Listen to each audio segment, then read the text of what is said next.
Cards, your thoughts on that defeat to Leamington tonight?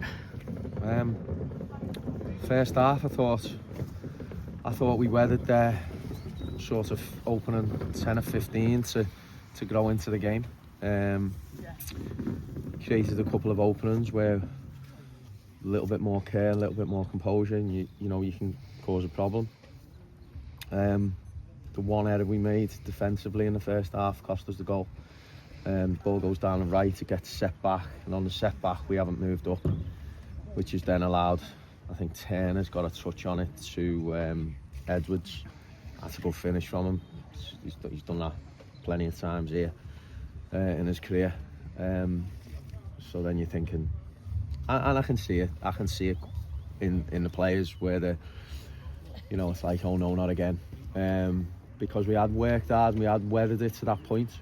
And then half time, you come in, you regroup, you say the things that you should say. We need to ask questions, we need to have that composure, we need to up the tempo of trying to make things happen, and we did for a bit, but we just lacked that quality, to be honest. You're not where we are in the league in mid-February for being blessed with loads of quality. The goals for tells that story, but we just don't ask enough questions. Both their goals have come from entries into the box, putting it down the sides of us, forcing us into defending, facing our own goal, corners, throw-ins, long throws. The first goal, like I say, comes from a cross. Lads put it into the box, into a good area, it's a touch, and then it ends up in the back of the net. The second goal's a long throw.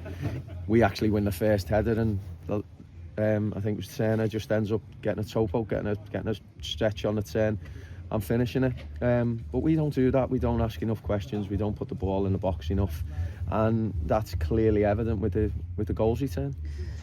It seems to be like the last maybe few minutes of a half, you seem to be more vulnerable than at other times. Why do you think that is? I don't know whether it's obviously when the first half's coming to a close, it's like lads will say to the ref, how long's left, and then all of a sudden he'll give an answer, 5, 8, 7, whatever's left, and it's like we retreat a little bit and we concede ground and concede territory, and then that just allows that nervousness. But I keep telling the lads that a step towards your own goal is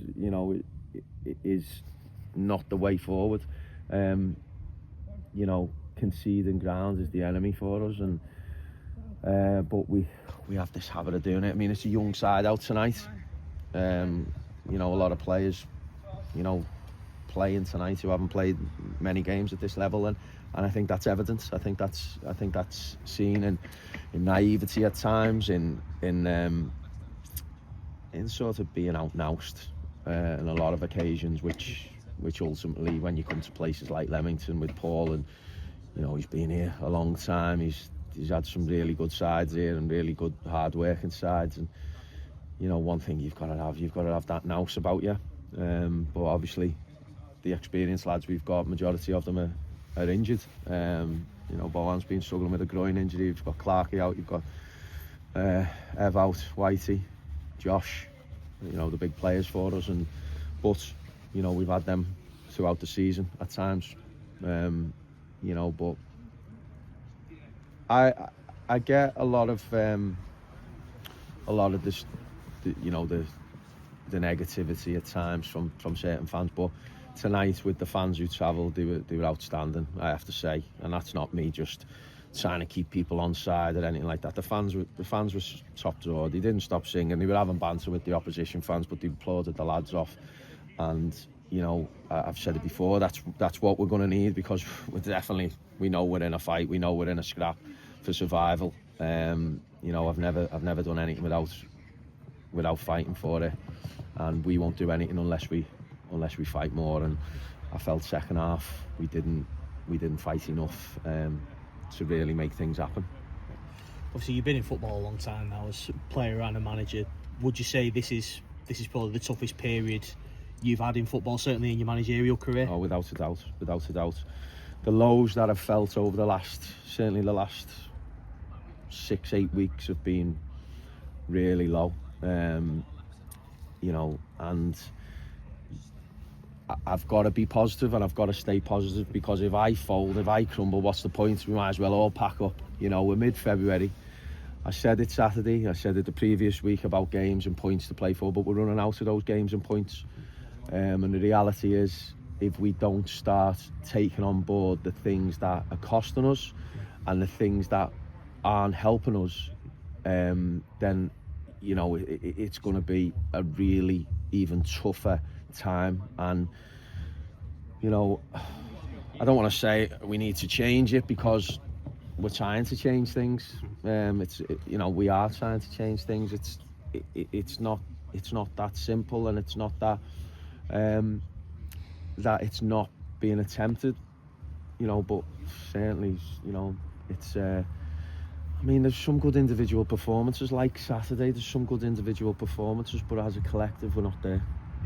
Who are you looking to at the minute to provide that spark? Because, like I said, there's a lot of experienced players that aren't available to you at the moment, and it's a young group. So who are you really looking to give you that spark? Any of them, yeah. Any of them. You know, somebody to grab hold of a game, somebody to grab hold of an opportunity, as a situation. You know, just somebody to have that little bit of, like I say, nous and composure to do the right thing at the right time. At the minute, we're not doing that, and that's costing us. It's costing us every week. It's costing us every game. Just that decision making, and that's what defines levels. You know, teams who make more good decisions than bad are the teams who find themselves at the top of the league, and vice versa. You find yourself at the bottom of the league for making more poor decisions. And tonight, I felt, as I say, we come out second half and we got into some good opportunities, but our quality was massively lacking. And our decision making was lacking, and ultimately that's where the outcome of losing the game comes from. Quality and decision making, and that's there, and it's been there, you know, for a good few weeks. Even though we've been in games and we've been unlucky, as I say, you're not unlucky in mid-February to be in a position we're in. You're not unlucky every week. You can have your times when you are, and games when you are. And I felt Saturday we were. But tonight I don't think we were. I think we were nice. I think we were easy to play against, and I think you know, like I say, we didn't stretch them enough. We didn't work them enough, and you know, we've got what we've got.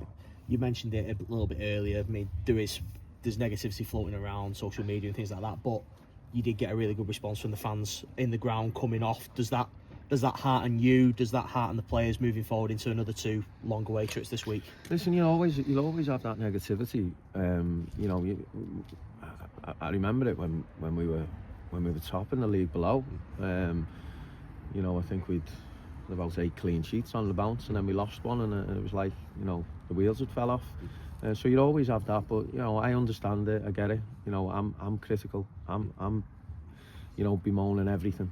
I want to know what the answer is. You know, I'm working, you know, we're not sleeping because of it, you know, and it's not for pity.